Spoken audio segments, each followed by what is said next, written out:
नमस्कार सगळ्या ऑडियन्सला. जे आपली ॲग्रिकल्चरची सिरीज सुरू आहे त्याच्यामध्ये जेवढ्या पण करिअर अपॉर्च्युनिटीज आहेत त्या आपण डिस्कस करत आहेत. पण जेव्हा हे करिअर सिरीजचं आपण मी माझ्या काही वरिष्ठांशी डिस्कस केल्यानंतर त्यांनी सांगितलं की फार्मिंग मध्ये आपण जर घेतलं तर थोडीशी निगेटिव्हिटी लोकांमध्ये आहे की बाबा शेती परवडत नाही किंवा ॲग्रिकल्चर शिकणारे मुलं शेतीकडे वळत नाहीत. तर मला तर ते म्हणजे पटलं नाही माझ्या मनाला, कारण माझ्या डोळ्यासमोर असे काही उदाहरणं आहेत जे मी तुम्हाला आता एक्सप्लेन करणारच आहे की त्यांनी तो जो ट्रेंड आहे म्हणण्याचा लोकांचा सध्याचा की बाबा शेती परवडत नाही तो मुळीच काढलेला आहे आणि त्यांचा प्रवास मी खूप जवळून पाहिलेला आहे. तर आजच्या पॉडकास्ट सिरीजमध्ये आपले पाहुणे आहेत मान्यश्री, म्हणजे त्यांचं नाव महाराष्ट्रामध्ये गाजलेलंच आहे. बरेच जे पाहणारे असतील त्यांना त्यांची ओळख असेल ऑलरेडी, तरी पण मी थोडक्यात त्यांची ओळख करून देते. ते एक प्रगतिशील शेतकरी आहेत, त्याच्यासोबत ते उद्योजक आहेत, मार्गदर्शक आहेत, खूप साऱ्या गोष्टी ते ॲट अ टाईम हँडल करतात. मान्यश्री विठ्ठलरावजी भोसले हे छत्रपती संभाजीनगरपासून एक छोटं गाव आहे जळगाव, आणि त्यांनी आसपासच्या पूर्ण शेतकऱ्यांचा एक रोल मॉडेल म्हणू शकता आपण ते सेट केलेलं आहे. त्यांची स्वतःची फार्मर्स प्रोड्यूस कंपनी आहे. तसं त्यांचा जर पूर्ण प्रवास आपल्याला वर्णन करायचं तर हे पॉडकास्ट खूप छोटं पडेल, त्याच्यामुळे आपण एकाच गोष्टीवर फोकस करूयात. त्यांची एक रिसेंटची अचिव्हमेंट आहे, त्याच्याबद्दल आपण बोलूयात. तर काका, तुमचं मनापासून स्वागत आहे आमच्या पॉडकास्ट सिरीजमध्ये. आणि ते माझे काका आहेत आणि आमचं रिलेशन खूप म्हणजे वडिलांसारखं माझ्या लाईफमध्ये त्यांचा रोल आहे. तर आपण एक एक प्रश्न विचारूयात ज्याच्यातून तुम्हाला आयडिया येईल की शेती किती म्हणजे फायदेमंद आहे, आणि त्यांनी करून दाखवलेले आहे ते. तर त्यांचं वेगवेगळ्या क्षेत्रामध्ये काम आहे. आपण सध्या फक्त डाळिंब या विषयावर बोलूयात, त्यांच्या रिसेंट अचिव्हमेंटबद्दल. तर काका परवा स्पेनला जाऊन आलेले आहेत मान्यश्री गडकरी साहेबांसोबत. ही म्हणजे गडकरी साहेबांचा वेळ घेणंच खूप मोठी गोष्ट आहे, पण काका त्यांच्यासोबत टूर करून आलेले आहेत. तर त्या संदर्भात ते पण आपल्याला सांगणार आहेत. प्रथमतः मी सांगते की डाळिंबामध्ये त्यांनी एक म्युटंट म्हणजे त्यांच्या ऑब्झर्वेशनमधून, जे की शास्त्रज्ञ पण करू शकत नाहीत वेल एज्युकेटेड, तर त्यांनी त्यांच्या ऑब्झर्वेशनमधून एक म्युटंट शोधून काढलेला आहे आणि त्याच्या संदर्भात काका आपल्याला माहिती देतील. तर काका, शरद किंग नावाची जी तुमची व्हरायटी आहे त्याचा प्रवास कसा, म्हणजे तुम्ही कसं सुरुवात केलं, तुम्हाला काय काय अडचणी आल्या ते आमच्या प्रेक्षकांना सांगा. तसं मी डाळिंबाची सुरुवात 2000ला केली. मराठवाड्यात त्याच्या अगोदर काही फारसं डाळिंब होत नव्हतं. जे काही कुणी गणेशच्या वगैरे बागा लावल्या होत्या त्या काही कमर्शियली फार सक्सेस नव्हत्या. पण मराठवाड्यात पाणी तसं कमी होतं, आम्ही तसे दुष्काळी भागातलेच आहोत. आणि अगोदर आमचं पीक होतं मोसंबी, आणि मोसंबीला जादा पाणी लागतं. मग कमी पाण्याच्या पिकाच्या शोधात होतो, तर त्यावेळेस 2 पिकं चांगली वाटली. एक डाळिंब आणि दुसरं सेडनेटमधील भाजीपाला. तर मग त्यावेळेस इथे स्थानिक SAO होते प्रल्हाद पोकळे आणि विजारणा बोराडे. आम्ही महिन्याला 1 दिवस त्यांच्या कार्यालयात बसायचो आणि शेतीत काय काय नवीन करता येईल ते बघायचो. त्यावेळेस नाशिकच्या एका शेतकऱ्याची सक्सेस स्टोरी आली होती डाळिंबातून. त्या काळात त्यांनी 3.25 एकरमध्ये 8-9 लाख रुपये केले, अशी ती बातमी होती. आणि मग आम्ही ते डाळिंब बागाला नाशिक सटाण्यामध्ये गेलो आणि ते डाळिंब आपल्याला कमी पाण्यात चांगले पैसे देऊ शकते ही खात्री झाली, आणि 2000पासून डाळिंबात आलो. मग डाळिंबात आलो, आमचं नशीब आणि बाकी गोष्टी जुळून आल्या. त्यावेळी डाळिंब अगदी 15 रुपये किलो. हे जर आताच्या शेतकऱ्याला सांगितलं तर ते म्हणतील कसं परवडेल, पण त्यावेळी 2000ला 15 रुपये म्हणजे चांगला भाव वाटायचा. आणि 3-4 नंतर डाळिंबाचे भाव तेजीत आले आणि आम्ही त्या तेजीत आलो. मग डाळिंबाच्या पुढं लागवडी वाढल्या आणि परत एक डाळिंबाची मंदी पण आली. मात्र त्यावेळेस प्रकर्षानं हे जाणवलं की डाळिंबाला क्वालिटी असेल तरच पैसे होतात, छोट्या मालाचे किंवा खालच्या क्वालिटीचे पैसे होत नाहीत. 1 वर्ष मी दुबईसाठी एक्सपोर्ट दिला होता आणि त्यावेळेस हार्वेस्टिंग चालू होती. तर ते एक झाड असं होतं की साधारण जर एक्सपोर्टचा माल जो राहतो तर 12 किलो 15 किलो एका झाडावर निघत राहतो. तो काही सगळ्याच्या सगळ्या एक्सपोर्ट जात नाही. तर त्या एका झाडाखाली लेबरने एक 60 किलोचे म्हणजे 20-20 किलोचे 3 कॅरेट 60 किलो माल तोडून ठेवला होता. मी मालक म्हणून त्याला बोललो, अरे म्हणलं आपण एक्सपोर्ट दिलाय, तू सगळ्यात माल खाली तोडून ठेवला. ते म्हणे सगळं चांगलं आहे. मी बघितलं तर ते खरंच सगळे फळ चांगल्या क्वालिटीची होती. आणि मग मला असं वाटलं की काहीतरी याला पाणी न्यूट्रिशन जादा गेलं आणि साईज आली. पण इतका माल दिला ते मालक म्हणून आपल्या डोक्यात राहतोच. मग आम्ही त्याला एक मार्किंग केलं, पुढल्या वर्षी चांगला आला. मग त्याच्यानंतर मग आम्ही काही जे डाळिंबाचे तज्ज्ञ होते त्यांना म्हणलं, यार माझ्याकडे झाड असं म्हणजे टनीज पण चांगलं देत आहे, साईजही आहे, कलरही आहे. मग आम्ही काही सायंटिस्टला भेटलो, पण ते म्हणे ते एका याच्यात आलं तर परत सेकंड जनरेशनमध्ये येईलच असंही नसतं. असे काही टेक्निकल चर्चा झाल्या. पण मग ते इतकं चांगले पैसे देत आहे तर मग आम्ही त्याची 5च झाडं करून लावली आणि 5 झाडाला 12च महिन्यात माल पकडला. त्याने तिथं त्याचे गुण परत रिपीट केले. मग आम्हाला कॉन्फिडन्स आला की ह्या झाडात काहीतरी वेगळेपण आहे. आणि त्याच काळात पवार साहेबांनी PPV-FRA म्हणजे शेतकऱ्याला त्यांच्या व्हरायटीज रजिस्टर करता येईल असा एक कायदा बनवला होता. त्याच्या अगोदर शेतकऱ्याला त्यांच्या व्हरायटी रजिस्टर करता येत नव्हत्या. आणि मग दरम्यानच्या काळात आमचे एक मित्र आहेत वसेकर, तर त्यांनी ती व्हरायटी बघितली. ते म्हणे वेगळे पण दिसतंय, आपण रजिस्ट्रेशनला टाकू. आणि त्यावेळेस त्याचं ऑफिस पण महाराष्ट्रात नव्हतं, ते दिल्लीला होतं. मग त्यावेळेस त्यांनी आग्रह करून की आपण त्याचं काहीतरी रजिस्ट्रेशन करू असं म्हणून आम्ही दिल्लीला गेलो. PPV-FRAला अर्ज केला आणि त्याची प्रोसेस चालू झाली. मग दरम्यानच्या काळात आम्ही त्याची एक 400 झाडाची बाग बनवली आणि तिलाही 12 महिन्यात फळं पकडले. मग त्याचे फोटोग्राफ्स वगैरे घेऊन आम्ही दिल्लीला जाऊन ते सगळं सबमिट केलं. त्याचे काय कॅरेक्टर्स आहेत, कशामुळे तिचं वेगळेपण आहे.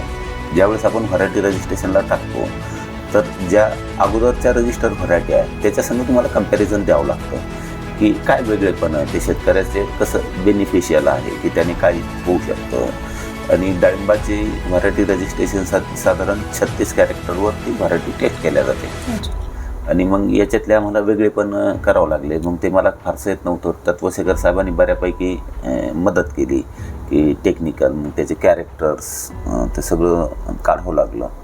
आणि मग ते आम्ही क्लेम केलं. आणि मग सरकारी काम हे साधारण 5 वर्षात अपेक्षित होतं. त्याला 9 वर्ष लागले आता. त्याच्यात मधला काही करोनाचा काळ होता, काही पोस्ट व्हॅकंट राहता, कधी सरकारी काम थोडासा उशीर झाला. पण आपल्याला मागच्या वर्षी PPV-मध्ये त्याचं रजिस्ट्रेशन मिळालं आणि त्याच्यासोबत आपल्याला 9 सालाचे राईट्स मिळाले. ते 9+6 राहतात, म्हणजे 16 सालाचे राहतात. एकदा परत आपल्याला अर्ज करून ते पुढं वाढवता येतात. तर आता त्यांची लागवड किंवा रोपाची निर्मिती हे वगैरे सगळे राईट्स आपल्याकडे राहतात, दुसऱ्या कुणाला करता येत नाही. तर ही जी व्हरायटी आहे, भगवा वाण तसा चांगलाच आहे. पण भगवा वनातला सगळ्यात मोठा दोष काय आहे की फ्रूट व्हेरिएशन खूप राहतं. म्हणजे एका झाडावर तुम्हाला 600-700 ग्रॅमची पण फळं राहतील, पण त्याच झाडावर 150, 200, 100 ग्रॅम, अगदी 60 ग्रॅम, 70 ग्रॅमची पण 2-4 फळं सापडून जातात. म्हणजे तुम्ही जर हार्वेस्टिंग केलं तर साधारण तुम्हाला 4 ते 5 ग्रेड होतात आणि वरचा ग्रेड कमी मिळतो, खालचे ग्रेड जादा मिळतात. आणि डाळिंबात किंवा एक्सपोर्टला जी डिमांड आहे ती 225-240 ग्रॅमच्या वरती आहे. म्हणजे मोठी साईज पाहिजे, किपिंग क्वालिटी पाहिजे, रंग पाहिजे, दाण्याला खायला सॉफ्टनेस पाहिजे. तर हे सगळे गुण त्यात होते आणि आपण ते क्लेम केले होते आणि ते बहुतेक सगळे त्यात आलेले आहेत व्हरायटी रजिस्ट्रेशनमध्ये. तर हे ज्यावेळेस रजिस्ट्रेशन मिळालं तर मग आपण सह्याद्री संघ रोपासाठी टाईप केलं. त्याचं करायचं कारणही असं होतं की गुटीतून तसा मला जादा नफा मिळाला असता. पण डाळिंबामध्ये 2 मुख्य अडचणी आहेत, एक तेल्या आणि मर. आणि टिश्यू कल्चर रोपासोबत किमान हे 2 रोग रोपासोबत येत नाहीत. शेतात गेल्यानंतर तिथं जर डिसीज पेस्ट असतील तर ते येऊ शकतात. आणि याच्यातला अजून एक क्लिअर करतो की आपण डिसीज पेस्ट याचाच कोणताच रेजिस्टन्स आहे याचा क्लेम नाही केलेला. याचं कारण असं आहे की शेतकरी म्हणून आपल्याजवळ तशी यंत्रणा नसते, त्याला कंट्रोल कंडिशनमध्ये काम करावं लागतं. आता NRC त्याचा काही स्टडी होईल आणि कालांतरानं त्याच्या शिफारसी येतील, पण आपण तसा काही क्लेम केला नाही. जे भगव्यावर रोगकिडी येतात त्या याच्यावर येऊ शकतात. तर काका तुम्ही म्हणजे आम्ही इंडियन एक्सप्रेस हे खूप तुम्हाला माहिती असेल, जे कोणी ऐकत असेल, की त्याच्यामध्ये नाव साधं येणं सुद्धा खूप मोठी गोष्ट असते. तर म्हणजे फ्रंट पेजवरती ह्या व्हरायटीची खूप मोठी बातमी आलेली होती. म्हणजे इंडियन एक्सप्रेसने दखल घेतली म्हणजे काकांचं इंटरनॅशनल लेवलवरती पण खूप काम चालू आहे. तर त्याच संदर्भात तुम्ही काय सांगू शकता का, रॉयल्टी किंवा काय असं? इंडियन एक्सप्रेसने जी दखल घेतली त्याचं कारण असं आहे की ही पहिली व्हरायटी आहे की फार कमी काळात 10,000 एकरवर लागली. म्हणजे ही जिथं जिथं डाळिंबाचा लागवड होते, महाराष्ट्र, कर्नाटक, गुजरात, राजस्थान, मध्य प्रदेश, ह्या सगळ्या स्टेटमध्ये ही व्हरायटी लागली आणि सगळ्या ठिकाणी एक हार्वेस्टिंग झालं. आणि तिने ज्या व्हरायटी आता आहेत तिला बीट केलं आहे क्वालिटी पॅरामीटरमध्ये. तर आता म्हणजे इतकी डिमांड आहे की मी तुम्हाला सांगतो, पुढली 6 महिन्याची आमची रोपं बुक आहेत आणि इतक्या स्पीडनं तिचा प्रसार होतो आहे. तर त्यांना जेव्हा हे कळलं की हे कुणीतरी एका शेतकऱ्यांनी केलं, तर मग त्यांनी त्याची दखल घेतली. इव्हन पवारसाहेबांनी पण घेतली. कदाचित पवारसाहेब एखाद्या वेळेस फील्डला येऊ शकतील शरद किंगच्या. तर मला हे आता काही जणांना असा प्रश्न पडलेला असेल की बाबा मग ह्यांचं खूप एज्युकेशन बाहेर देशातून झालं असेल किंवा खूप काही एज्युकेशन असेल, कारण त्यांनी रजिस्ट्रेशन, मी तर म्हणते की खूप शिकलेल्या लोकांना पण रजिस्ट्रेशन किंवा म्युटेशन किंवा ऑब्झर्वेशन ह्या सगळ्या गोष्टी अजून पण जमत नाहीत किंवा करता येत नाहीत. तर काका एकदा तुमचं एज्युकेशन बॅकग्राऊंड सांगा, म्हणजे लोकांना कळेल की पुस्तकी ज्ञानापेक्षा प्रॅक्टिकल ज्ञान किती महत्त्वाचं आहे. मी 11वी पर्यंत शिकलो, 12वी नापास आहे. म्हणजे ह्याच्यातून मला हे सांगायचं आहे की म्हणजे शिक्षणच, पुस्तकातलं शिक्षण सर्व काही नाही आहे. ते जे त्यांनी ऑब्झर्वेशन घेतले आणि सगळ्यात महत्त्वाचं म्हणजे पेशन्स, 9 वर्ष सातत्यानं त्याचा पाठपुरवठा करणे. कारण खूप जणांकडे काकांनी अप्रोच करताना पाहिलं की आपण ह्याचं काय करू शकतो, तज्ज्ञांना विचारणं, पण तज्ज्ञाकडनंही मला वाटतं की काही वेळा निराशाजनक उत्तरं मिळालेली आहेत. पण त्यांनी ते सोडलं नाही आणि त्याला कंटिन्यू पुढे त्याचा फॉलोअप घेऊन, कारण मी काकांचं जेव्हा हे चाललं होतं व्हरायटीचं, मी त्यांनी शरद पवार सरांना एक पत्र पण दिलं होतं की या संदर्भात, बरोबर आहे काका?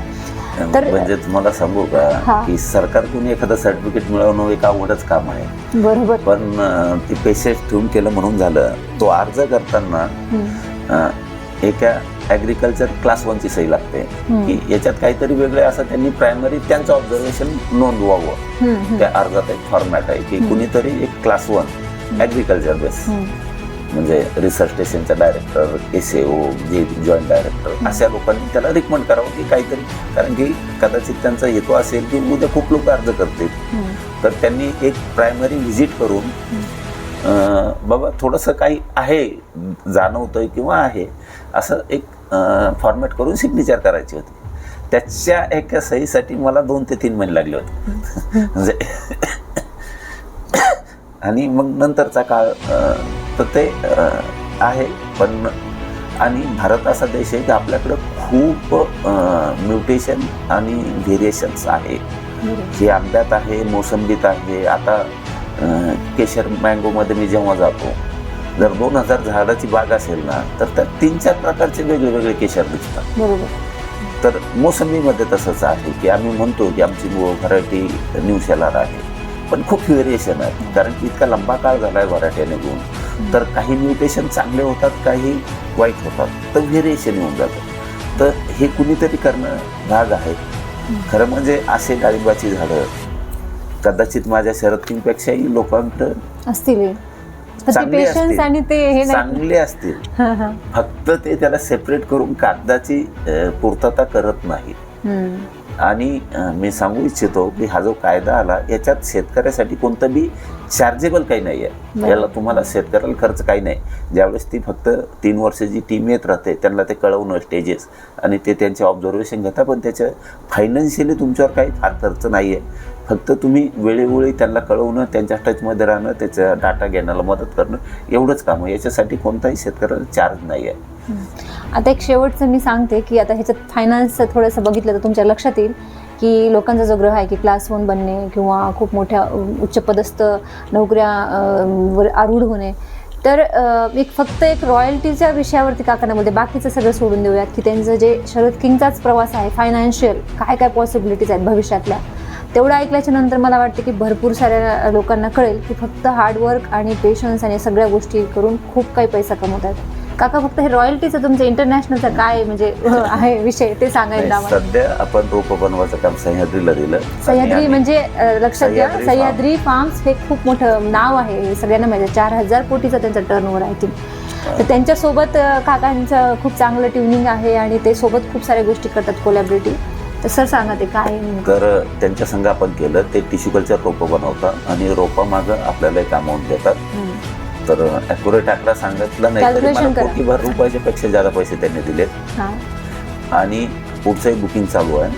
पण आता आम्ही नुकतंच एक ही व्हरायटी इंटरनॅशनली विकण्यासंग सह्याद्री संघच ॲग्रीमेंट केलं आहे आणि ते आता जगात विकतील. बरं. आतापर्यंत आपण पेटेंट व्हरायट्या जगातल्या भारतात आणल्या, पण भारतातली एकही पेटेंटेड व्हरायटी जगात लागली नाही रॉयल्टी बेसवर. कारण की आपल्याकडं रॉयल्टीचा अजून कन्सेप्ट नाही.